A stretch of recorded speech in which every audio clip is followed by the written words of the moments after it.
The New England Journal of Medicine did a study with nearly 2,000 U.S. Marines, and what they did is it was a study about SARS-CoV-2, which is a form of coronavirus. It's a virus, and I think this is one of the best studies on this topic. Um, and they had nearly 2,000 U.S. Marines actively involved in the study, wearing masks and quarantining and all that stuff. And there were Marines that didn't do any of it. And more people in the quarantine and mask group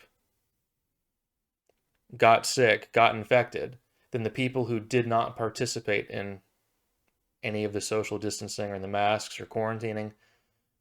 Less people in that group got sick. So that's really important information. Why the masks? Why any of the government overreach? You really have to ask those questions. Also, I've said this multiple times on the show. Please go watch Dr. Jason Lisle over at the Biblical Science Institute on YouTube. He has 2-hour-long videos about coronavirus. The first one is just about the virus, and the second one is about the efficacy of masks. And he concludes that coronavirus is not that bad, less than half of deadly as the flu. And he concludes that masks don't really work, and cloth masks make things worse. And he reads from a whole bunch of studies to prove it, even stuff from the CDC. Um, so, and I mean, just fun fact, WHO and Fauci have also even said before that masks don't really do anything, that it's a waste of time. So why the change? They said they don't work. But yeah, this is a really good study on this topic. The flu has for people under 70, the flu has a 0.1% mortality rate, and coronavirus has a 0.05% mortality rate. So if person A gets the flu and person B gets coronavirus, and they're both under 70, person A, who has the flu, is twice as likely to die as person B. It's twice as deadly. At the beginning of the quote-unquote pandemic last year in March, it's 10 times worse than the flu thing. It's not true at all. So just wanted to talk a little bit about that. And since we're on the topic of disease and coronavirus and all this kind of stuff, I wanted to mention something from the World Health Organization. And I can't scroll down, but you can go to the World Health Organization, and it's their information on Ebola virus disease.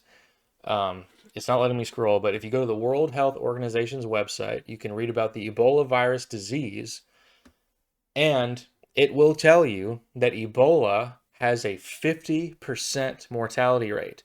The Ebola virus has a 50% chance of survival. That's basically flip a coin, and if it's heads, you live. It's that level of chance. I just want to point out that under Obama's presidency, with Joe Biden as the vice president, there was an Ebola outbreak. There were people that were getting Ebola in the United States because it came here from Africa. And it was dangerous. It was a little scary for people because of the mortality rate and how serious it was. And no mask mandates, no lockdowns, no restrictions, nothing done whatsoever. Which I agree with. I don't think the government should force people to do anything. But it is a problem because the same people who were in power then, Obama, Joe Biden, didn't do anything then, but are doing these things now with COVID, which has a 0.05 mortality rate, which is next to nothing. It's almost nothing. It's not, I mean, that's not as bad as the flu. We don't do this for the flu. Also, H1N1, the swine flu, that was a thing under Obama's administration. None of this stuff.